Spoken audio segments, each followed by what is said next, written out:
Hello everyone, welcome to the channel eVidya Online Classes.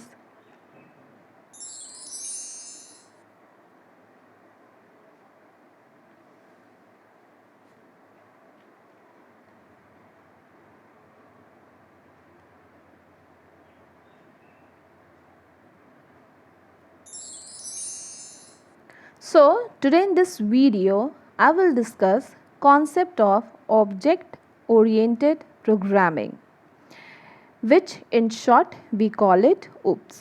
तो आज के हम इस वीडियो में जानेंगे ऑब्जेक्ट ओरिएंटेड प्रोग्रामिंग के बारे में, जिसको इन शॉर्ट में हम लोग OOPS बोलते हैं. So first of all we will know what is OOPS. OOPS क्या होता है?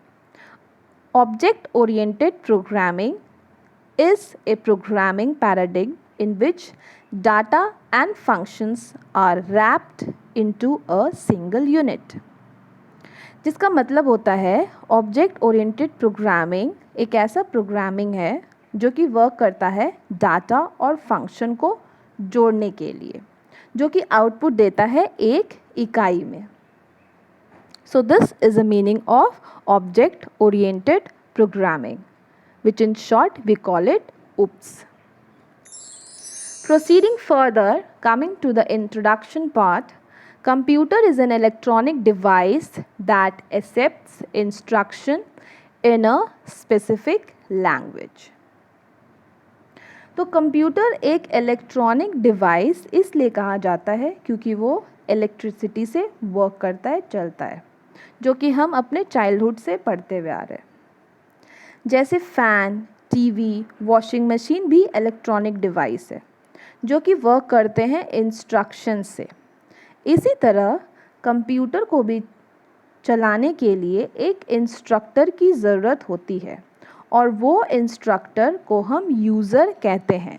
जैसा कि हम कंप्यूटर चला रहे हैं तो हम यूज़र कहलाएंगे और हम जो भी अपने कंप्यूटर में इनपुट देंगे वो प्रोसेस होगा, फिर आउटपुट देंगे. सपोज़ 1+1 हम इनपुट दिए तो कंप्यूटर में वो प्रोसेस हुआ और आउटपुट देगा मॉनिटर पे 2, तो हम लोग यूज़र कहलाएंगे. वो तो मीन्स हम इंस्ट्रक्शन दे रहे हैं कंप्यूटर को, तो जो हम इंस्ट्रक्शन देंगे वही इंस्ट्रक्शन पे कंप्यूटर वर्क करेगा. Second point is it is very difficult to establish communication between the user and the computer if she is not aware of computer language. जैसे हमें किसी से बात करने के लिए एक लैंग्वेज की ज़रूरत होती है, जैसे हिंदी हो गया, इंग्लिश हो गया, बंगाली हो गया, तेलुगु हो गया, बहुत सारे लैंग्वेजेस हैं. तो किसी से भी बात कम्युनिकेट करने के लिए हमें भाषा का उपयोग करना पड़ता है. तो वैसे ही कंप्यूटर को भी ऑपरेट करने के लिए या प्रोग्रामिंग बनाने के लिए हमें कंप्यूटर लैंग्वेज सीखने की ज़रूरत होती है. जैसे कि आप इमेज में देख सकते हैं बहुत सारे लैंग्वेजेस हैं, जावा, HTML, पाइथन, C++. तो ये सब पे वर्क करने के लिए हमको ये लैंग्वेज के बारे में सारा इन्फॉर्मेशन जानना बहुत ज़रूरी है, तभी हम इस प्रोग्रामिंग लैंग्वेज में वर्क कर पाएंगे, अपने प्रोग्राम को एग्जीक्यूट कर पाएंगे स्मूथली. अगर हमें इसका नॉलेज नहीं होगा तो हम उस पर वर्क नहीं कर पाएंगे, स्मूथली रन नहीं कर पाएंगे, हमारे आउटपुट में एरर आएगा. तो मीन्स अगर हमको कंप्यूटर में वर्क करना है तो हमको कंप्यूटर के लैंग्वेज के बारे में जानना बहुत ज़रूरी है. जैसे कंप्यूटर को ऑपरेट करते हैं आइदर माउस और कीबोर्ड से, पर ये माउस और कीबोर्ड में ऐसे प्रोग्रामिंग लिखे हैं तब जाके हम उसको यूज़ कर पाते हैं. जैसे माउस से हम कोई भी फोल्डर में क्लिक करते हैं तो वो फोल्डर ओपन हो जाता है. कैसे होता है? क्योंकि माउस वायर और वायरलेस से अटैच है, कंप्यूटर से, CPU से अटैच है, तो हम माउस के थ्रू अपना वर्क कर पाते हैं, कीबोर्ड के थ्रू अपना वर्क कर पाते हैं. तभी हम कर पाते हैं क्योंकि प्रोग्रामिंग हमारे कंप्यूटर में ऑलरेडी लिखा हुआ है. जैसा कि मैंने बताया, किसी से बात करने के लिए एक लैंग्वेज की ज़रूरत होती है. अगर हम वो लैंग्वेज नहीं आता है हमें तो हम अपनी फीलिंग्स या इमोशन उस तक नहीं पहुंचा सकते. जैसा कि टीचर ने आपको कोई बुक दिया है, ठीक है, आपको वो बुक पढ़ना नहीं आ रहा है, दूसरे लैंग्वेज में दिया है, और टीचर फिर बोलिए कि आप उस लाइन बाय लाइन को एक्सप्लेन करो। तो जब आपको पढ़ना ही नहीं आ रहा, वो लैंग्वेज सपोज फ्रेंच दिया या कोई भी दिया है, वो लैंग्वेज पढ़ना नहीं आ रहा, तो आप क्या करिएगा, आप अपने टीचर को जो आंसर्स दे नहीं पाइएगा, मीन्स आउटपुट दे नहीं पाइएगा। ओके, सो वैसे ही अगर हमको कंप्यूटर लैंग्वेज के बारे में नहीं पता है, प्रोग्रामिंग लैंग्वेज के बारे में नहीं पता है, तो हम वो प्रोग्राम रन नहीं कर पाएंगे smoothly. So for that we have to know the computer language.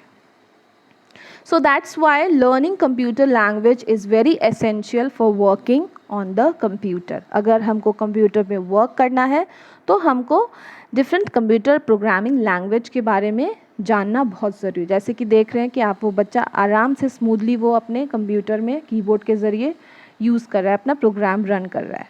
Okay, क्यों रन कर पा रहा है? क्योंकि उसको अब उस प्रोग्रामिंग लैंग्वेज, कंप्यूटर लैंग्वेज के बारे में सारा नॉलेज है।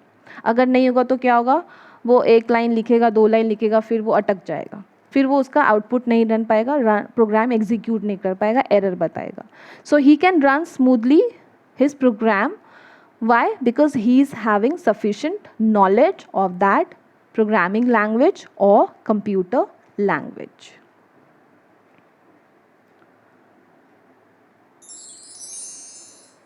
Now types of computer programming language. अब हम बात करते हैं कंप्यूटर के प्रोग्रामिंग लैंग्वेज के बारे में. तो basically computer programming language 2 type के होते हैं. पहला है, the first is low level language in which comes assembly language, machine language. Second comes high level language, Java, C plus plus, BASIC, Fortran, Python. तो पहले आता है लो लेवल लैंग्वेज जिसमें आता है मशीन लैंग्वेज और असेंबली लैंग्वेज.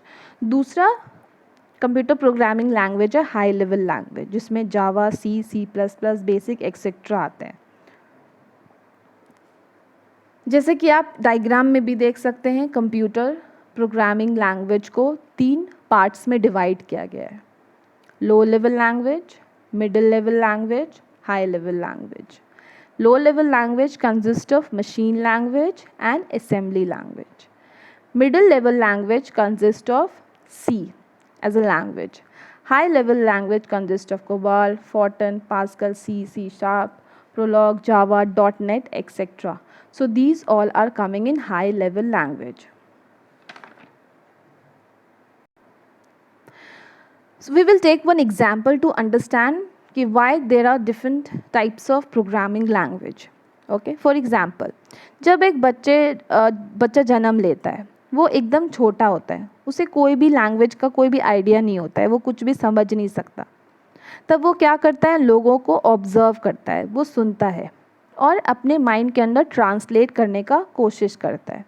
तो इसी तरह कंप्यूटर में भी पहले लो लेवल लैंग्वेज आया, फिर मिडिल लैंग्वेज आया, फिर हाई लेवल लैंग्वेज आया.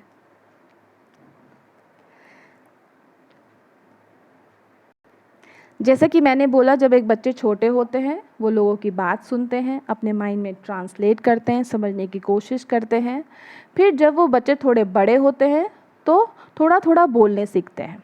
फिर जब और बड़े हो जाते हैं तो वो स्पीडली बोलना सीख लेते हैं, जैसे कि मैं बोल रही हूँ. ओके, तो वैसे ही लैंग्वेजेस भी आया. लो लेवल लैंग्वेज आया, फिर मिडिल लेवल लैंग्वेज आया, फिर हाई लेवल लैंग्वेज आया. तो लो लेवल लैंग्वेज में मशीन लैंग्वेज, असेंबली लैंग्वेज था. मिडिल लैंग्वेज में सी एज अ लैंग्वेज था और हाई लेवल लैंग्वेज में Java, C plus plus, BASIC etceteras, ये सब हाई लेवल लैंग्वेज में. मैं आपको लाइव एग्जांपल्स इसलिए दे रही हूँ ताकि आप जो कंप्यूटर का जो बेसिक्स है वो क्लियरली समझ पाए, उसको इंटर रिलेट कंप्यूटर लैंग्वेज में समझ पाए. That's why I am giving you the real life examples. Now next, coming to the topic, compiler and interpreter. An assembler is a program that converts assembly language into machine code. It takes the basic commands and operation from assembly code and converts them into binary code that can be recognized by a specific type of processor. Assembler are similar to compiler in that they produce executable code. मैं फिर से आपको एक real life example share करना चाहती हूँ. अब assembler language क्या होता है? जैसे कि बच्चे पहले बचपन में क्या सीखते हैं? अल्फ़ाबेट सीखते हैं, ABCD पढ़ना सीखते हैं. फिर वो अल्फ़ाबेट जब सीख लेते हैं तो वर्ड्स बनाते हैं उस अल्फ़ाबेट्स को मिला के, और फिर जब वो वर्ड सीख लेते हैं तो मिला के सेंटेंसेस बनाना सीखते हैं और उसको बोलते हैं. तो इसी तरह वो बहुत सारे वर्ड को असेंबल करके जोड़ के सेंटेंस बनाते हैं, अपने माइंड में कन्वर्ट करते हैं, फिर उसको उस पर वर्क करते हैं अपने माइंड में और सेव करते हैं, स्टोर करते हैं और फिर उसको यूज़ करते हैं. फिर बाद में वो क्या करते हैं, फिर बच्चे पढ़ते हैं आगे, A for apple, B for ball, C for cat बोलना सीखते हैं, फिर वो सेंटेंस बनाते हैं. तो हमारे माइंड में भी एक प्रोसेसर है जो सबको स्टोर करता है, उस पर वर्क करता है. जैसे कि बच्चे सुनते हैं, अपने माइंड में वो रखते हैं, वो सीखते हैं और मम्मी पापा दादा दादी बोलना सीखते हैं, फिर वो उसको यूज़ करते हैं सेंटेंस में. वैसे ही कंप्यूटर भी अपने डाटा को स्टोर करके रखता है. जिस तरह हमारा ब्रेन एक प्रोसेसर है और बहुत सारे लैंग्वेज को सीखने की कोशिश करता है, जिसके कारण हम डिफरेंट लैंग्वेज सीख पाते हैं और उसको बोल पाते हैं. जैसा कि हम जानते हैं बहुत सारा प्रोसेसर सुनते हैं हम लोग, i-Core हो गया, i10 हो गया और बहुत सारे प्रोसेसर हैं. तो ये एक प्रोसेसर हो गए. तो हम जब भी एक कंप्यूटर में वर्क करते हैं तो ये उसको प्रोसेस करते हैं. जैसे कि हमारे माइंड में एक प्रोसेसर है. कोई भी इंसान हमें कुछ बोलता है तो हम अपने माइंड में उसको प्रोसेस करते हैं. उसके बाद हमको उनको क्या जवाब देना है, क्या नहीं देना है, उसी अकॉर्डिंग हम रिप्लाई करते हैं. तो कंप्यूटर में भी सेम तरीके से कोई भी चीज़ प्रोसेस होता है और वो किसके थ्रू होता है? वो प्रोसेसर के थ्रू होता है. Now coming back to the compiler. Compiler scans the entire program and translates the whole of it into machine code at once. Compiler सारे प्रोग्राम को एक साथ ट्रांसलेट करते हैं और हमें उसका आउटपुट प्रोवाइड करते हैं. For example, again I am discussing the live example relating to the computer. जो भी हम एग्जाम्पल्स दे रहे लाइव एग्जाम्पल्स, वो सब आप कंप्यूटर से रिलेट करके समझने का कोशिश करिएगा. जैसे कि एक क्लास है, उसमें बहुत सारे स्टूडेंट्स हैं और टीचर कुछ क्वेश्चंस पूछते हैं. तो जैसा जानते हैं सारे क्लास में सारे स्टूडेंट्स इंटेलिजेंट नहीं होते हैं, कुछ बहुत इंटेलिजेंट होते हैं, कुछ एवरेज होते हैं और कुछ वीक स्टूडेंट्स भी होते हैं. तो जो इंटेलिजेंट स्टूडेंट्स होते हैं वो क्या करते हैं, जैसे क्वेश्चन सुनते हैं, अपने माइंड में रिकॉल करते हैं वो आंसर्स, क्योंकि माइंड में ऑलरेडी स्टोर रहता है. फिर वो फटाक से अपने टीचर को आंसर दे देते हैं. और जो वीक स्टूडेंट्स होते हैं वो क्या करते हैं, धीरे धीरे अपने माइंड में रिकॉल करते हैं, धीरे धीरे उनको याद आता है, तो धीरे धीरे अपने टीचर्स को वो आंसर देते हैं. तो यही डिफरेंसेस है कंपाइलर और इंटरप्रेटर के बीच. इंटरप्रेटर में वो सिंगल लाइन या स्टेटमेंट को एग्जीक्यूट करते हैं मशीन कोड में, और कंपाइलर क्या करता है, एक साथ सारे प्रोग्राम को ट्रांसलेट करता है मशीन कोड में.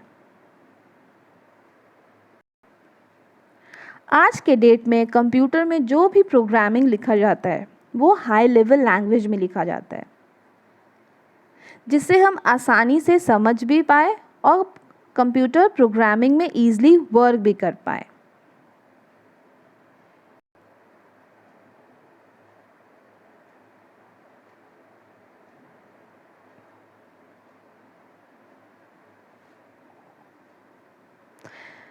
So coming back to the diagram, you see low level language and the high level language. तो low level language assembler use करते हैं.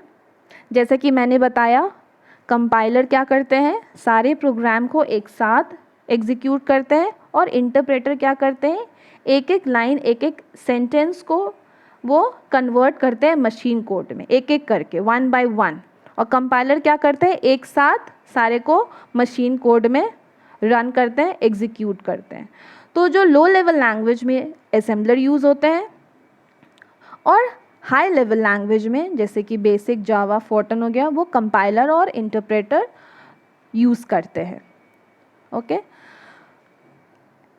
so assembler and compiler, low and high level language convert machine code and give it to the hardware, और वो hardware हमको output provide करता है। जैसे कि मॉनिटर, हम कुछ भी टाइप करते हैं, इनपुट करते हैं कीबोर्ड के थ्रू, माउस के थ्रू, तो वो उस पर प्रोसेस करता है और फिर हार्डवेयर को मीन्स मॉनिटर पे वो हमारा रन होता है, प्रोग्राम एग्जीक्यूट होता है और फिर आउटपुट हमको दिखता है। So they are running very fast in the high level language, okay, because they use compiler or interpreter which convert whole program and give the output in the monitor.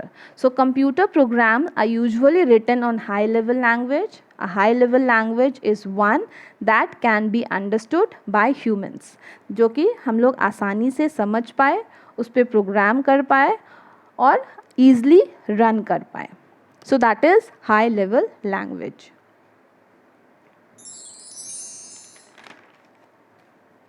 Now coming next to Java, object oriented programming. Okay, so an object oriented programming, an object we will know first of all what is an object. Object क्या है? Object means things, item, device, etc. Object is everything. जैसा कि हम जानते हैं जावा एक object oriented programming है, तो ऑब्जेक्ट पहले समझेंगे कि क्या है। तो जो भी चीज़ हमारे आसपास है, जो भी हम देख सकते हैं, वो सारा चीज़ ऑब्जेक्ट है। Each and everything whatever we see near us, that is object. Even हम जो ह्यूमन बीइंग हैं वो भी ऑब्जेक्ट है। दुनिया में सारे चीज़ ऑब्जेक्ट है। Next coming is the word oriented. Okay, now what is the meaning of oriented? Oriented का मतलब क्या होता है? ओरिएंटेड मीन्स तरीका या मेथड। हम कोई भी काम करते हैं तो एक तरीका होता है, ओके, एक मेथड होता है जिसके वजह से हम वो काम पूरा कर पाते हैं। तो कंप्यूटर लैंग्वेज में उसको हम लोग ओरिएंटेड बोलते हैं। वे, जैसे कोई प्रोग्राम है, ओके, तो उसको एक रन करने का एक तरीका होता है, एक वे होता है, एक मेथड होता है, तो उसको हम लोग कंप्यूटर लैंग्वेज में, जावा के लैंग्वेज में हम लोग बोलेंगे oriented. Next is a programming. Programming is a way to instruct the computer to perform various tasks.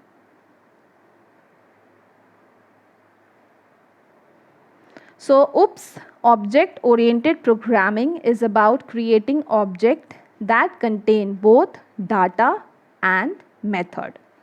तो जो ऑब्जेक्ट ओरिएंटेड प्रोग्रामिंग होता है उसमें दोनों डाटा और मेथड का यूज़ होता है। Data means information and method means way. हम जो इंफॉर्मेशंस दे रहे हैं, डाटा दे रहे हैं, और किस वे से, कौन से मेथड से वो यूज़ हो रहा है। So that is all is coming in the meaning of OOPS, that is Java. Proceeding further, coming to the next topic, what are classes and objects? तो अब हम लोग जानेंगे क्लासेस क्या है और ऑब्जेक्ट्स क्या है, क्योंकि जावा में सबसे इम्पॉर्टेंट चीज़ है class and objects. So classes and objects are the two basic principles of object-oriented programming. They can be considered as the two sides of coin which cannot be disintegrated. तो ये जो object oriented programming का basic जो principal है, जो बहुत ज़रूरी है, वो दो चीज़ है, क्लासेस एंड ऑब्जेक्ट्स। तो जैसे कि हम जानते हैं कि एक सिक्के के दो पहलू होते हैं, हेड होता है और टेल होते हैं। तो उसी तरह जावा में जितना इम्पॉर्टेंट आपका क्लास है उतना ही इम्पॉर्टेंट ऑब्जेक्ट भी है। बिना ऑब्जेक्ट और क्लास के हम कोई भी जावा प्रोग्राम को रन नहीं कर सकते। अगर हम क्लास दिए हैं और ऑब्जेक्ट नहीं दिए हैं तब भी हमारा प्रोग्राम रन नहीं कर पाएगा। अगर हम ऑब्जेक्ट दिए हैं और क्लास नहीं दिए हैं तब भी हमारा प्रोग्राम रन नहीं कर पाएगा, एरर बताएगा। So these two are very important principle of object oriented programming. Now we will know what is class. तो अब हम लोग जानेंगे कि क्लास क्या होता है। A class is like an object, constructor or a blueprint for creating object. अब सपोज एक ऑब्जेक्ट है, सपोज हमको चाय बनाना है। जैसा कि हम जानते हैं या आप लोगों ने फ्लो चार्ट सीखा है, तो फ्लो चार्ट में हम क्या करते थे, स्टेप बाय स्टेप वर्क करते थे। जैसे हम चाय बनाने के लिए सबसे पहले गैस ऑन करेंगे, फिर उस पर केटल रखेंगे, फिर पानी देंगे उसमें, फिर चीनी देंगे, फिर चाय पत्ती देंगे, फिर बॉईल होगा, फिर मिल्क देंगे। तो ये एक स्टेप बाय स्टेप प्रोसेस है फ्लो चार्ट। तो इस step by step flow chart के प्रोसेस को हम जावा लैंग्वेज में क्लास बोलते हैं, और the blueprint which is step by step we know as class in Java language.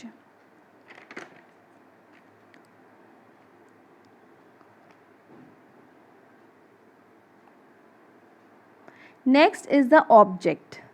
Object can correspond to things found in the real world. जैसा कि मैंने पहले ही बताया, जो भी हमारे दुनिया में जितना भी चीज़ हम देख रहे हैं सब एक ऑब्जेक्ट्स है।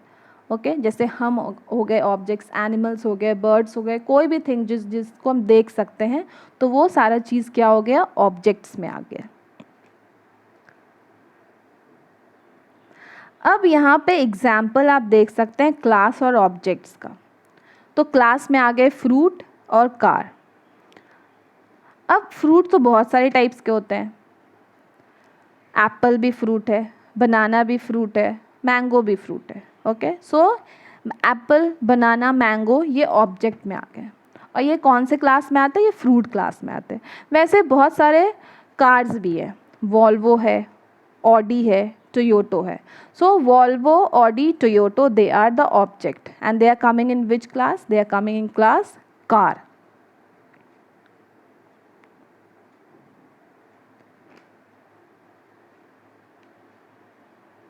So a class is a template for object and an object is an instance of a class. When the individual objects are created, they inherit all the variables and method from the class.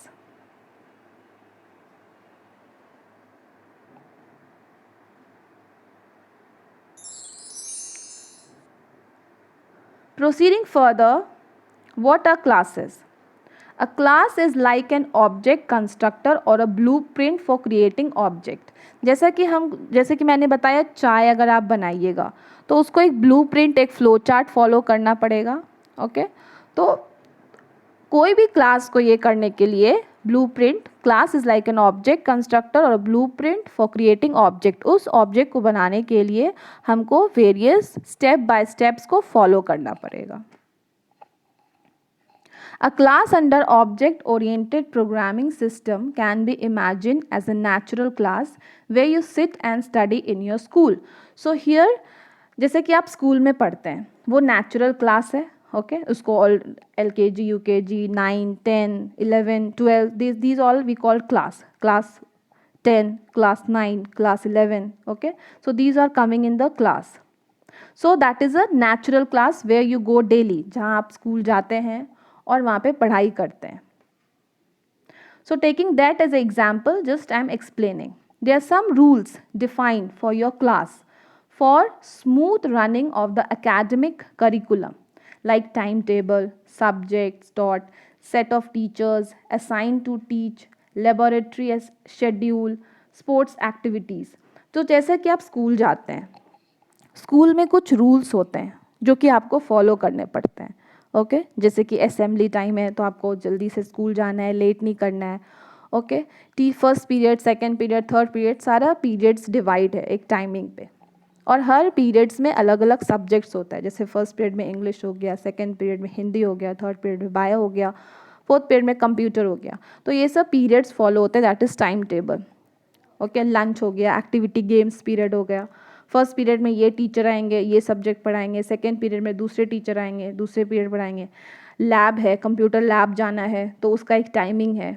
तो सब चीज़ का एक rule बना हुआ है, schedule बना हुआ है, तो उसको आप फॉलो करते हैं, उसी तरह डेली फॉलो करते हैं according to your time table, the subject taught and the teacher which is teaching you, and the sports also activities. So there are some protocols, rules which you have to follow.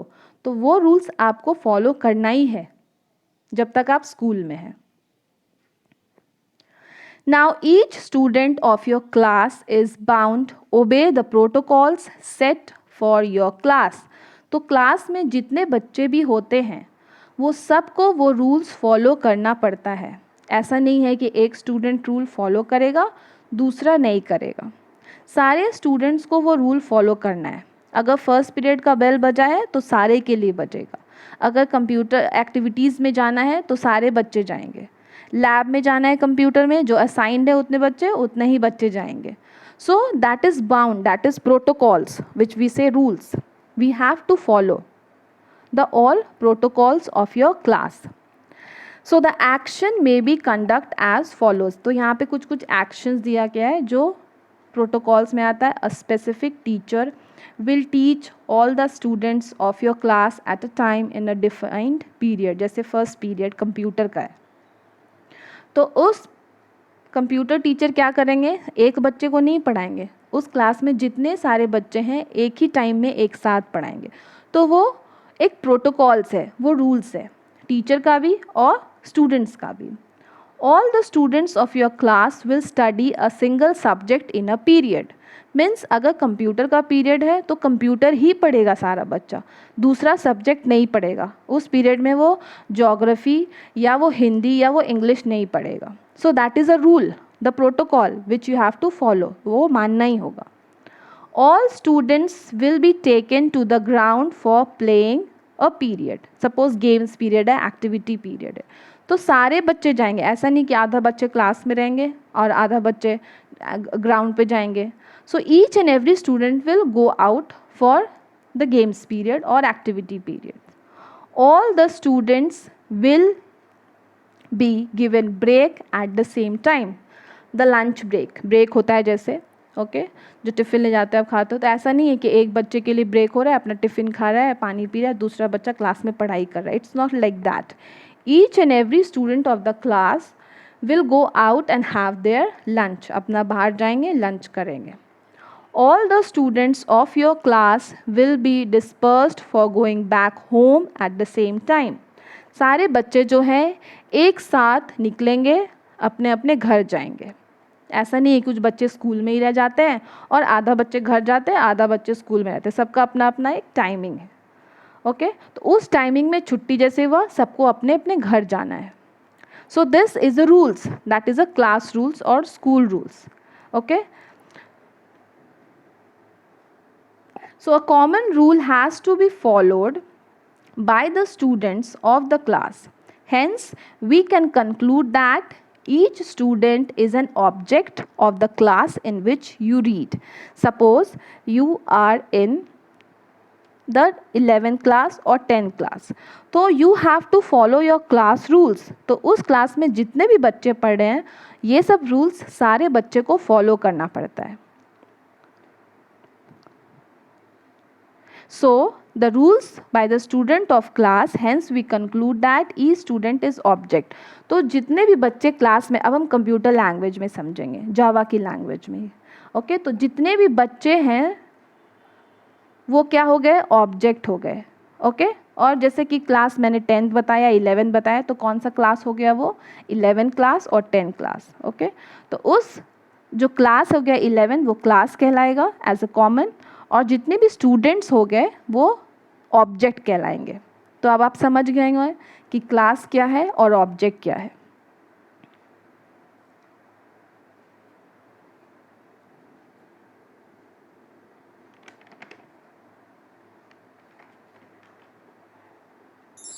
Proceeding further, what are objects. तो जैसे कि हम class के बारे में समझे, अब हम लोग ऑब्जेक्ट्स के बारे में समझेंगे.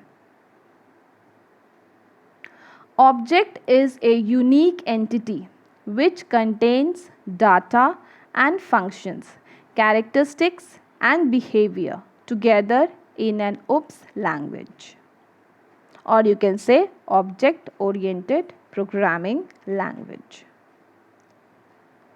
So here again I am giving the examples of real life. Okay, object is there, characteristic is there, behavior is there. One object is table.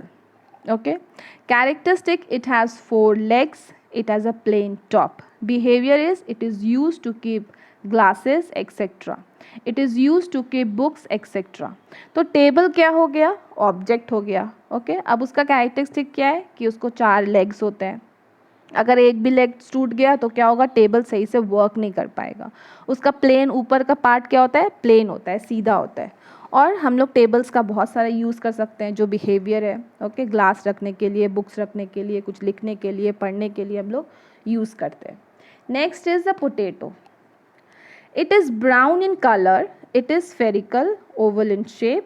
Behavior, it is used to make vegetables, it is used to make chips. अब object हो गया एक potato. उसका characteristic है कि वो brown है, oval in shape है या स्फेरिकल है. अब हम लोग जो आलू होता है उससे सब्जी भी बना सकते हैं या चिप्स भी बना सकते हैं. कोई भी चीज़ हम लोग बना सकते हैं, उसका बिहेवियर यूज़ कर सकते हैं, ये वो यूजेस है. Next the object is book. अब बुक्स में chapter is there, pages is there, topic is there. Use to read, understand, use to prepare notes. Okay अब बुक्स हो गए, उसमें बहुत सारे चैप्टर्स होते हैं. चैप्टर्स में भी सब टॉपिक्स होते हैं, उसमें बहुत सारे पेजेस होते हैं जिसको हम एक 1 बाय 1 गो थ्रू करते हैं, पढ़ते हैं. तो हम लोग बुक्स पढ़ने के लिए यूज़ करते हैं. और सपोज़ टीचर होमवर्क दिया कि इस चैप्टर का नोट्स बनाना है, तो हम लोग क्या करते हैं, उसका नोट्स बनाते हैं. तो बुक्स का यूजेस क्या है, is use to read and use to prepare notes. So here table, potato, books, they are known as a objects which is having unique entity, means उनका unique characteristics है. जैसे table का 4 legs है, okay plane top है, उसका बहुत सारा uses हो सकता है. पोटैटो का बहुत सारा यूजेस हो सकता है. कैरेक्टरिस्टिक क्या है, ब्राउन इन कलर. बुक्स का बहुत सारा चैप्टर्स, पेजेस है. So this table, potato, books are coming in the object. Now proceeding further, features of object oriented programming.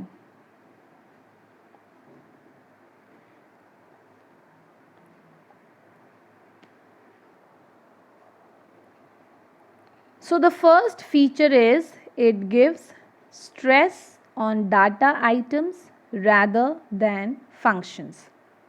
ये functions के वजह डाटा आइटम पे ज़्यादा फोकस करते हैं. मीन्स जो ऑब्जेक्ट ओरिएंटेड प्रोग्रामिंग है वो डेटा पे ज़्यादा कॉन्सेंट्रेट करते हैं, फंक्शंस पे नहीं.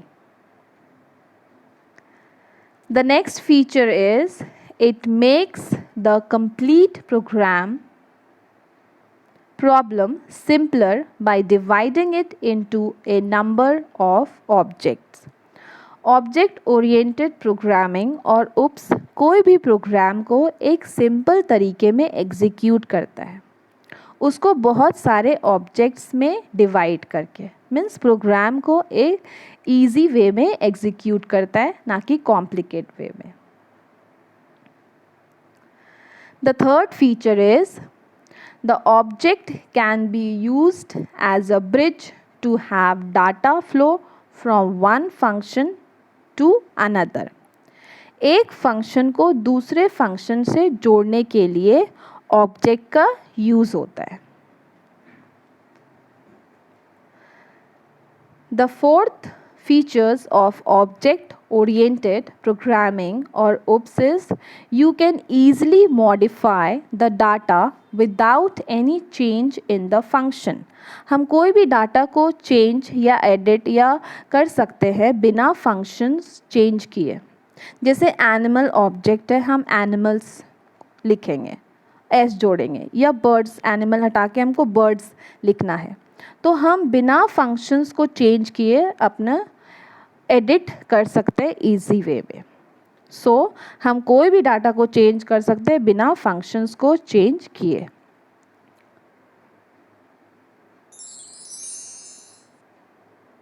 Now basic elements. Now previously in the last slide I was discussing about the features of object oriented programming.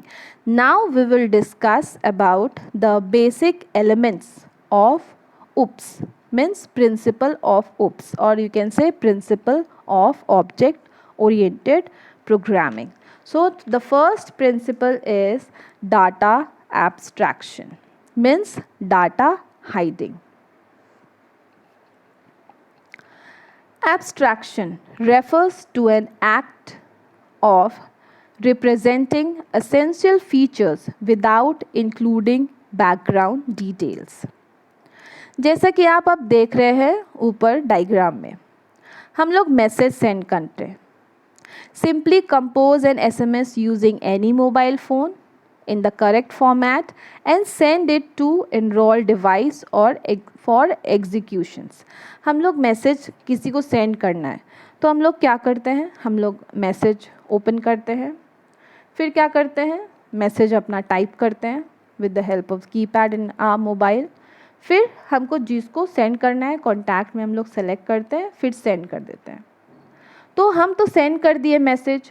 अब यहाँ सेंड किए, वो जिसको हम सेंड किए वो बहुत दूर मीलों दूर बैठा है, उसको तुरंत विद इन अ सेकेंड वो मैसेज डिलीवर्ड हो जाता है.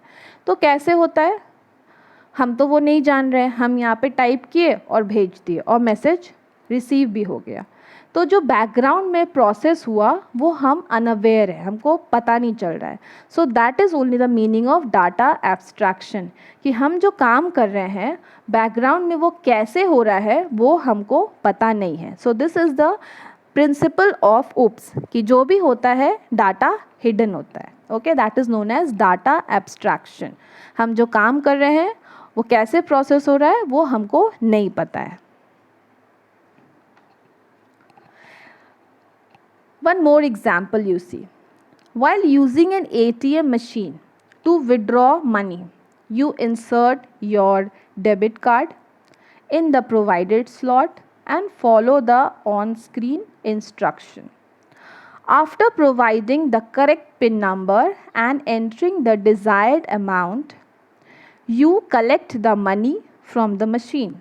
Hence, user interact only with the essential features of an ATM machine card reading slot, touch screen or input, and the money dispensing slot. The user does not need to know or understand the background process the machine performs. अब जो हम लोग ATM machine जाते use करते हैं तो हमारा जो ATM है वो भी क्या है, that is also one type of computer. जो स्क्रीन पे दिखता है वो भी एक कंप्यूटर है. तो वो कैसे वर्क करता है, सबसे पहले हम लोग क्या करते हैं, हम जाते हैं ATM मशीन में, कार्ड का जो स्लॉट होता है हम अपना कार्ड उसमें डालते हैं. ओके, अब जो स्क्रीन पे आता है कि हमको बैंकिंग करना है, ओके, पैसे निकालना है या मिनी स्टेटमेंट निकालना है या हमारा बैलेंस चेक करना है, तो हम लोग को जो जो स्क्रीन पे आता है हम उसको टच करते हैं. ओके, फिर हमको आता है मैसेज की पिन डालना है, तो हम लोग कीपैड से पिन उसमें टाइप करते हैं अपना. वो सही रहता है तो वो कंप्यूटर जो रहता है एक्सेप्ट करता है, फिर आगे का प्रोसेस होता है. फिर अगर जैसे हमको पैसे निकालना है, विड्रॉवल करना है, तो हम लोग वो टच स्क्रीन पे सेलेक्ट करते हैं विड्रॉवल. ओके, अब क्या होता है, विड्रॉवल के बाद हम लोग अमाउंट उसको टाइप करते हैं. ओके, फिर क्या होता है, अमाउंट वो रीड होता है. जैसे हमको 2000 निकालना है तो हम 2000 उस पर फीड किए कीपैड के थ्रू. अब सिर्फ 2,000 निकलता है उससे द मनी स्लॉट से. Okay, the money dispensing slot से. तो ATM भी क्या है, एक टाइप का मशीन है. तो हम तो जो यूज़ कर रहे हैं, हम टच स्क्रीन यूज़ कर रहे हैं और कार्ड का स्लॉट यूज़ कर रहे हैं और कीपैड यूज़ कर रहे हैं. अब वो कैसे वो रीड किया, हमारे कार्ड में चिप होता है, वो कार्ड को रीड किया, कैसे हम 2,000 डाले तो 2,000 निकला, ज़्यादा नहीं निकला या कम नहीं निकला. और फिर हम बाद में कैंसिल करते हैं कीपैड के थ्रू. तो ये ATM कैसे वर्क किया, हमारा जो कार्ड का जो वो कैसे रीड किया, फिर हमारे पिन को कैसे वो रीड किया, और हमारा विड्रॉल भी हो गया वो पैसा। तो हम लोग तो सिर्फ जाते हैं, पैसे निकाल लेते हैं, लेकिन वो जो प्रोसेस है, okay, ATM is also a computer type, तो एक प्रोसेस होता है सारा अंदर में जो कि हमको पता नहीं है। So that is only known as data abstraction और डाटा हिडन। तो हमको नहीं पता है कि कंप्यूटर कैसे वर्क किया, उतना ही पैसा निकला, फिर हम जब निकालते हैं कैंसिल भी हो जाता है, फिर दूसरा आदमी जाता है। So that in the OOPS we call data abstraction. Hope you are understanding what I am explaining. So I am giving you real life. हम रियल लाइफ का एग्जाम्पल इसलिए दे रहे हैं ताकि आप ऑब्जेक्ट ओरिएंटेड प्रोग्रामिंग को ईजी वे में समझ पाए। So some other examples are sending SMS, जैसा कि मैंने बताया पहले भी, SMS सेंड करते हैं और वो मिल जाता है, रिसीव हो जाता है। कॉलिंग, हम अपने मोबाइल में डायल करते हैं वो नंबर, या अपने कॉन्टैक्ट से वो डायल करते हैं। तो मीलों दूर, जैसे अमेरिका में किया या इंडिया के किसी भी पार्ट में कर दिए, तो वो क्या हो गया, या किसी भी कंट्री में कर दिए, तुरंत कॉल कनेक्ट हो जाता है और हम लोग बात करने लगते हैं। तो हम लोग कॉल कनेक्ट किए, कनेक्ट भी हो गया, बात भी कर रहे हैं, पर वो प्रोसेस वो कैसे हो रहा है वो हमको नहीं पता है। So that is data abstraction in oops. Car riding, bike riding, अब बाइक और कार है, उसमें हम पेट्रोल डालते हैं बाइक में, अब हम चला के जाते हैं, तो पेट्रोल डालने से हमारा चल रहा है वो बाइक, या कार में डाल रहे हैं पेट्रोल डीजल, हम लोग माइल्स जा रहे हैं, ओके, ड्राइव पे जा रहे हैं, तो वो मशीन है, कैसे वो वर्क कर रहा है हमको वो नहीं पता है, वो हिडन है, ओके, पर काम हो रहा है लेकिन हमको पता नहीं है। So that is only the data abstraction in the oops, object oriented programming.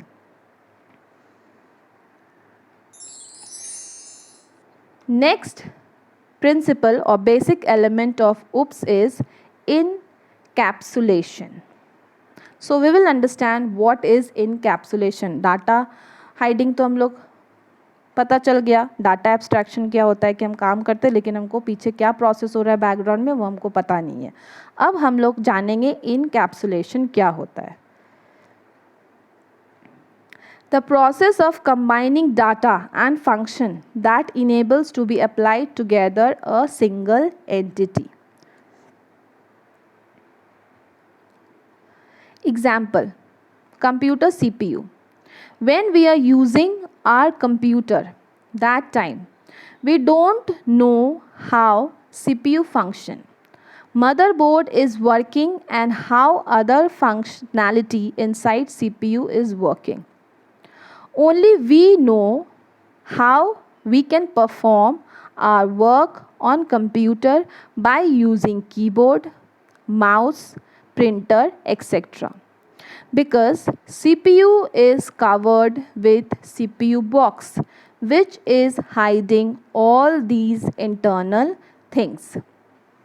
Suppose कि एक इनकैप्सुलेशन समझने के लिए हम CPU कर लेते हैं। जैसे कि CPU है, हम जो भी इनपुट डालते हैं, ओके, सारा प्रोसेसिंग कहाँ होता है, CPU में। जैसा कि हम कुछ भी याद करते हैं या कुछ भी बोलते हैं या कुछ भी हमारे माइंड में स्टोर रहता है, कहाँ रहता है, ब्रेन में, okay. CPU is also known as the brain of the computer. सारा चीज़ जो प्रोसेस फंक्शनिंग होता है वो CPU में होता है। Motherboard is there which functions inside the CPU, okay. So बहुत सारा वर्क हमारे कंप्यूटर में होता है, जैसे कि हम एक टाइम में वीडियो भी चला सकते हैं, एक टाइम में हम सॉन्ग भी सुन सकते हैं, और एक टाइम में हम अपना काम भी टाइपिंग का कर सकते हैं, that is known as Windows. तो एक कंप्यूटर में हम बहुत सारा काम कर सकते हैं। So that is only I want to explain you single entity, means एक कंप्यूटर में एक चीज़ में जब बहुत सारा हम लोग काम कर सकते हैं उसको बोलते हैं इनकैप्सुलेशन, एक डिवाइस में, ओके। जैसे कि हम इंसान भी हैं, ओके, बहुत सारा भी काम कर सकते हैं, okay. So we can sing also, अब हम लोग गा भी सकते हैं, उस समय डांस भी कर सकते हैं, okay. So human being is also doing lots of work. So like computer CPU, inside the CPU so many work is doing in the motherboard also, which is covered, जो कि एक covered है, किससे covered है, CPU box से। उसके अंदर क्या हो रहा है हमको पता नहीं है, हिडन, इंटरनली CPU के अंदर क्या हो रहा है हमको नहीं पता है, पर हमारा काम हो रहा है। हमारा प्रिंटर से प्रिंट भी निकल रहा है, हमारा माउस भी काम कर रहा है, हमारा कीबोर्ड भी काम कर रहा है. तो that is doing in a single entity. Okay, that is only the meaning of encapsulation. उसी का मतलब होता है इनकैप्सुलेशन. कंबाइनिंग डाटा, जो कि डाटा और फंक्शंस को कंबाइन करके काम करता है, तो उसको बोलते हैं हम लोग इनकैप्सुलेशन. सपोज दूसरा एग्जाम्पल, जैसे कि आप डायग्राम में देख रहे हैं, washing machine. Okay, washing machine का काम क्या है? कपड़े धोना. Okay, now in the market is coming automatic washing machine. Okay, हम लोग कपड़े डाल देते हैं, वॉशिंग मशीन क्या करता है, टैप से अपने आप जितना पानी चाहिए वो ले लेता है, डिटर्जेंट जितना चाहिए वो ले लेता है. तो एक मशीन कितना सारा काम कर रहा है, एक वॉशिंग मशीन कितना सारा काम कर रहा है. हमको बस कपड़े डाल देना है, उसमें ऑटोमेटिकली पानी भी चला जाएगा, ऑटोमेटिकली डिटर्जेंट भी चल जाएगा, वो ऑटोमेटिकली सोक भी हो जाएगा, फिर वो वॉश भी हो जाएगा और ड्राई भी हो जाएगा. फिर बाद में जब कपड़े धुल जाता है, अलार्म भी बजता है, मीन्स आपके कपड़े धुल गए. तो ये सब क्या हो रहा है, एक वॉशिंग मशीन कर रहा है. तो ये क्यों कर रहा है? क्योंकि उसके अंदर प्रोग्रामिंग फीड है. ओके, वो उस प्रोग्रामिंग के ज़रिए जो भी हम लोग डाटा उसमें डालते हैं, वो उसको फंक्शन करता है एक साथ. ओके, कि इतना पानी लेना है, ओके, इतना टाइम में सोक होगा, इतना टाइम में वॉश होगा. तो ऑल द थिंग्स जितना भी है वो अपने आप कर रहा है, हमको कुछ करने की ज़रूरत नहीं कर रही है. बस हम अपना डाटा दे दिए, उसमें जो भी इंस्ट्रक्शन है वो अपने आप वो फंक्शन कर रहा है, एक washing machine. So that is only the meaning of encapsulation.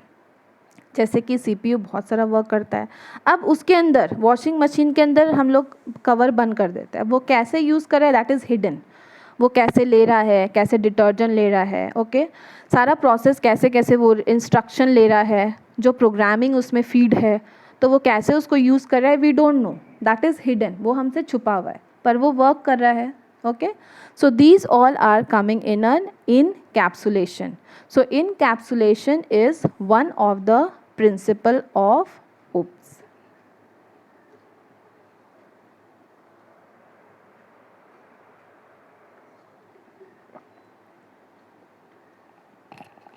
Some other examples are washing machine, as I've explained you, TV remote, camera. Not TV remote, now smart TV, we know that. Okay, remote है, एक remote है. Okay, so when we are pressing the volume we have to put high low. अगर हमको volume ज़्यादा करना है, हम यहाँ बटन दबाते हैं, टीवी में वहाँ हो जाता है ऑपरेट. कैसे होता है? Because some programming is there feed in the remote and the TV. हम रिमोट में दबाते हैं लेकिन असर होता है टीवी पे.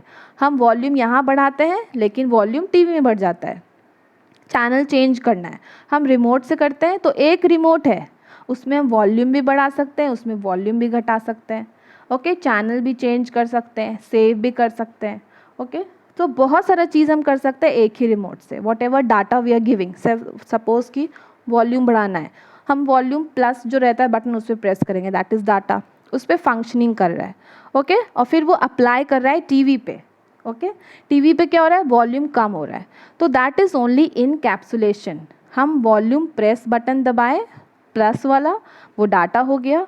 अब क्या हो रहा है, उसके अंदर जो प्रोग्रामिंग है वो उसको फंक्शन कर रहा है कि हमको वॉल्यूम कम करना है, और अप्लाई कहाँ हो रहा है, वो टीवी पे. So together all this is known as encapsulation. वैसे ही कैमरा हो गया. ओके, कैमरा क्या है, हमको फ़ोटो क्लिक करना है, तो हम क्या करते हैं, कैमरा से ऑन करते हैं, फ़ोटो क्लिक करना है या वीडियो क्लिक करना है. ओके, तो हमारे जो मोबाइल है उसमें भी प्रोग्रामिंग सेट है. ओके, कैमरा है जो उसमें भी है, तो वो कैसे कैप्चर कर रहा है वो तो हिडन है, हम नहीं बता सकते कि वो फ़ोटो कैसे कैप्चर कर रहा है, कौन से प्रोसेस से कर रहा है, कौन से प्रोग्रामिंग से कर रहा है. So that is hidden.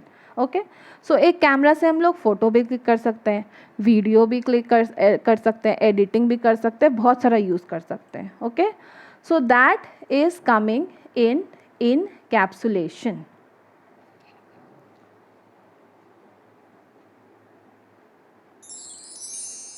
Coming to the next basic element of OOPS, that is principle of OOPS, is inheritance.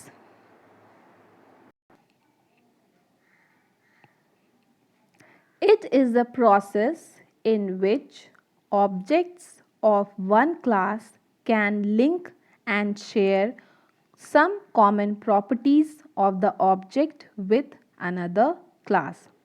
जैसे कि हम लोग बायो में भी पढ़े हैं, साइंस में भी पढ़े हम लोग, जैसे कि सुने भी है कि बच्चे में पापा मम्मी का गुण आता है. ओके, तो the same thing that is inheritance. जैसे कि लायन दे रहा है, यहाँ पे ये दे रहा है, तो दोनों में प्रॉपर्टी सेम है. ओके, वो लायन और उस बच्चे को कब बोलते हैं. So they are interlinked between. So here the object is interlinked. Okay, ये जो कब है लायन से लिंक्ड है. Okay, so that is known as inheritance. Other example I am giving you, एक क्लास से दूसरा क्लास लिंक रहता है और उसका एक कॉमन प्रॉपर्टी होता है, तो उसी को बोलते हैं हम लोग इनहेरिटेंस. जैसे एक क्लास ले लिए 11th. अब 11th हो गया एक क्लास, उसका सब क्लास क्या हो गया, साइंस स्ट्रीम, कॉमर्स स्ट्रीम्स और आर्ट स्ट्रीम. इन सब में एक कॉमन प्रॉपर्टी है. वो क्या है कि ये सारे आते हैं क्लास 11th में, तो उसी को बोलते हैं इनहेरिटेंस. जो ऑब्जेक्ट है वो दूसरे ऑब्जेक्ट से, दूसरे क्लास से इंटरलिंक्ड होते हैं. तो प्रॉपर्टीज़ जो होते हैं, the common properties of the object with another class. Okay, so जो ये क्या होता है, इंटरलिंक्ड इसको बोलते हैं. That's why it is known as inheritance. एक क्लास से दूसरा क्लास लिंक होता है और कॉमन प्रॉपर्टीज होता है. Example, the class animal is a subclass of class object. In turn, classes bird and mammals are subclasses of class animal. Finally, classes parrot and penguin are subclass of class bird, and classes dog and whale are subclass of class mammal. Now, as you can see in the image, Java inheritance, it is an is a. Okay, mammal is a animal, dog is a mammal, hence dog is an animal as well. Okay, mammal क्या हो गया, animal है, dog भी क्या आ गया, mammal में आ गया. Okay, पर dog क्या हो गया, वो animal में आया. Elephant is also mammal, hence elephant is also coming in animal as well. Tiger is mammal, hence tiger is an animal as well. Okay, parrot is animal, dove is animal. So देख रहे हैं कि बहुत सारे animals जो है, बहुत सारे mammals जो है, उसका एक common features क्या है कि वो सारे animals में आते हैं. Okay, interlinked है. जैसे कि हम लोग साइंस में पढ़े थे, हम लोग पढ़े ना वेब लिंक्ड. ओके, तो वैसे ही सब इंटरलिंक्ड है एक दूसरे से. तो जैसे मैमल्स को हम लोग एनिमल्स भी बोल सकते हैं. ओके, डॉग है वो भी मैमल है, एलिफेंट है वो भी मैमल है, टाइगर है वो भी मैमल है, पर कॉमन सब में क्या है कि वो एनिमल्स है. ओके, जैसा कि आप देख रहे हैं पैरेट है, डव है. ओके, तो ये सब बर्ड्स में आते हैं, पर वो क्या आते हैं कॉमन एनिमल्स में. So the bird and mammals are the sub class of animals. Parrot and penguin are sub class of bird. अब दोनों अलग अलग बर्ड है, दोनों का फीचर्स अलग है, देखने में पैरेट अलग है, डव अलग है, पर दोनों में कॉम्बिनेशन क्या है, कॉमन क्या है कि वो बर्ड्स है. और बर्ड्स में कॉमन क्या है कि वो एनिमल्स में आते हैं. वैसे ही dog well are sub class of mammals. Dog भी एक मैमल है, वेल भी एक मैमल है. अब डॉग ज़मीन पे रहते हैं और वेल पानी में रहते हैं, दोनों का अलग अलग है कैरेक्टरिस्टिक्स. ओके, पर कॉमन क्या है कि वो लोग मैमल सब क्लास में आते हैं. So both they all are interlinked with each other. So that is only known as inheritance. उसी को बोलते हैं हम लोग inheritance. Some other examples are human being. अब हम लोग जो ह्यूमन बींग है, अब ह्यूमन बींग में भी दो है, मैन और वुमेन. दोनों का अलग अलग कैरेक्टरिस्टिक्स है. मैन का अलग कैरेक्टरिस्टिक्स है, विमेन का अलग कैरेक्टरिस्टिक्स है, पर दोनों किस में आते हैं, ह्यूमन बीइंग में ही आते हैं. ओके, कॉमन क्या है कि both are human being. Children. Okay, children में कोई भी हो सकता है, boys and girls both are children. Okay, common क्या है, चिल्ड्रेन. ओके, तो इसी को हम लोग बोलते हैं inheritance. Both are the interlinked but they are having some common properties, common features, that is known as a inheritance. तो इसी को हम लोग बोलते हैं inheritance.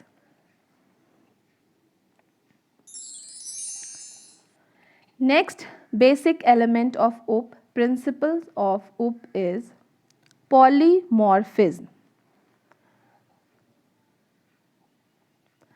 It is process of using a function for more than one purpose. So सबसे पहले जानेंगे, इसको ब्रेक कर लेंगे. ओके, पॉलीमॉर्फिज्म को. Poly means many. Okay, poly मतलब बहुत सारा, एंड मॉर्फोस मीन्स फॉर्म, बहुत सारा form. So polymorphos means many forms. So it is a process of using function for more than one purpose. Example: think of superclass called animal that has a method called animal sound. Okay, हम लोग जावा में एक animal method call किए, that is animal sound. सब classes of animal can be cat. Okay, अब animals तो बहुत सारे टाइप के हैं. As you can see in the image, animal, the method call is sound. Okay, अब उसमें सब क्लास क्या आ गया? Dog is there, cat is there, duck is there, जैसा कि आप लोग इमेज में देख रहे हैं. Okay, the birds are also there and they also have their own implementation of an animal sound. Okay, सबका अलग अलग, सारे आ रहे हैं एनिमल्स में. ओके, एनिमल साउंड में ही आ रहे हैं, पर सबका साउंड क्या एक जैसा है? नहीं, सबका साउंड अलग अलग है.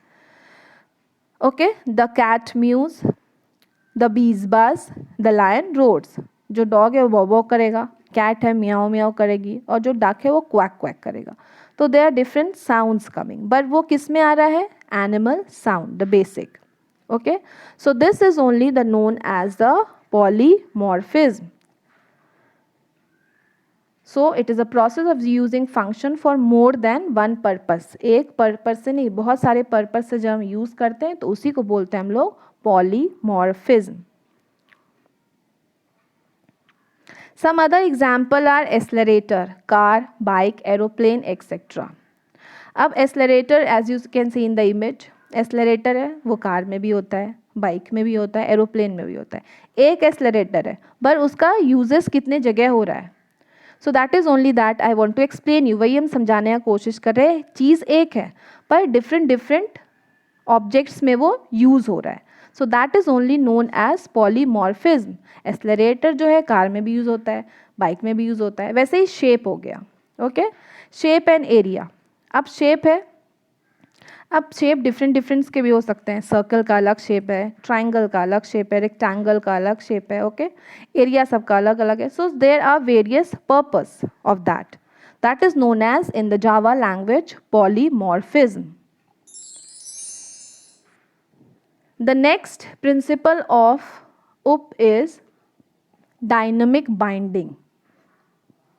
Dynamic binding or late binding in Java, when the compiler resolves the method called binding during the execution of the program. Such a process is known as dynamic or late binding in Java. We also call dynamic binding as late binding because binding takes place during the actual execution of the program. Example, pulse oximeter. Okay, binding तो आप समझते हैं कि एक दूसरे को जोड़ना को बोलते हैं बाइंडिंग. ओके, तो जब हम लोग oximeter, suppose as you can see in the picture, हम लोग ऑक्सीमीटर में, पल्स ऑक्सीमीटर में हम लोग अपना फिंगर डालते हैं और वो उसको रीड करता है. जैसा कि आप देख रहे हैं रे निकल रहा है, उसको रीड करता है और हमारा पल्स एंड हार्ट रेट बताता है. ओके, तो कैसे बताता है? उसके अंदर प्रोग्रामिंग फिक्स है. ओके, उसको रीड करना है और फिर स्क्रीन पे उसका पल्स रेट बताना है और ऑक्सीजन कितना है वो भी बताना है. So how this working, this is known as a dynamic binding. कि हम अपना फिंगर डालते हैं ऑक्सीमीटर में, वो बाइंड होता है, टच होता है, वो उसको सेंस करता है, कैलकुलेट करता है, फिर हमको एग्जीक्यूट, रिजल्ट हमारा एग्जीक्यूट करता है. In the real life mobile phone, okay, जो मोबाइल फ़ोन है वो भी एक एक्सलेंट एग्जाम्पल है for object oriented design using all elements of oops. Okay, mobile phone जो है उसमें सारा चीज़ होता है, जितना उप्स का एलिमेंट है प्रेजेंट, जो कि है data abstraction, encapsulation, inheritance, polymorphism, dynamic binding, ये सारा फीचर्स जो भी है, सारा प्रिंसिपल्स जो भी है उप्स का, वो सारा चीज़ एक मोबाइल में है। ओके, हम मोबाइल में सॉन्ग भी सुन सकते हैं। ओके, हम मोबाइल में वीडियोस भी चला सकते हैं। ओके, हम मोबाइल में पिक्चर्स भी कर सकते हैं। So these mobile is also what, it is also a type of computer which all the things are functioning. उसके अंदर भी प्रोग्रामिंग है। ओके, जो कि हमको नहीं पता कैसे प्रोग्रामिंग फॉर्म कर रहा है, कैसे वर्क कर रहा है। So that is the principle of oops. Okay, Java. So the mobile is the best example of the elements of OOP. And one more real life example is we human being, हम लोग जो human being है वो भी एक UPS का ही जो elements है उसको भी हम लोग उसको relate कर सकते हैं। जैसे हम लोग इंसान हैं, हम लोग देख भी सकते हैं, सुन भी सकते हैं। ओके, उसको reply भी कर सकते हैं। हमारा mind CPU के तरह वर्क कर सकता है, स्टोर कर सकता है जो भी है। ओके, हम लोग देख के उसको फील करते हैं, स्टोर करते हैं, तो इनपुट प्रोसेसिंग आउटपुट सब होता है हमारे माइंड में। तो हमारा human being is also we can give relate to an examples of the elements of oops.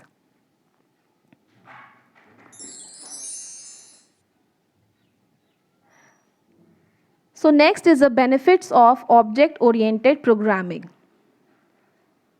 You can extend the use of existing class through inheritance. Second benefit is using the concept data hiding, you can generate secured program. Third is multiple instance of an object can be generated to coexist without any interference. Fourth benefit is you can create different modules in your project through objects. Fifth benefit is it is highly beneficial complex program and it is easy to modify and maintain software complexity. So ये जितना भी benefits है सारे object oriented programming के हैं जो कि हम लोग easy way में यूज़ करते हैं डे टू डे लाइफ में, चाहे वो मोबाइल फ़ोन हो, चाहे वो कंप्यूटर हो, चाहे वो हम लोग खुद हो, तो all are coming in the object oriented programming. Okay, हमारा जो भी रहता है, हमारा जैसे हम किसी का भी सीक्रेट जानते हैं तो हम लोग अपने अंदर रखते हैं, तो वो डाटा हाइडिंग हो गया। जैसे कि हम मोबाइल्स में भी बहुत सारा चीज़ को अपना पासवर्ड डाल के रखते हैं ताकि वो सेफ़ रहे। ओके, बहुत सारा यूज़ कर सकते हैं हम लोग मोबाइल में, कंप्यूटर्स में। So these are the benefits of object oriented programming which make our life easy. तो ये सब प्रोग्रामिंग है ताकि हमारा लाइफ ईजी वे में रन कर सके।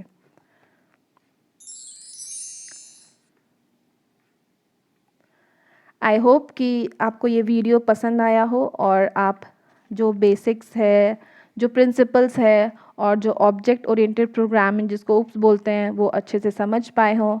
अगर आपको ये वीडियो अच्छा लगा हो तो प्लीज़ मेरे चैनल को मीन्स ई विद्या ऑनलाइन क्लासेस को सब्सक्राइब करिए, इस वीडियो को लाइक करिए और शेयर करिए।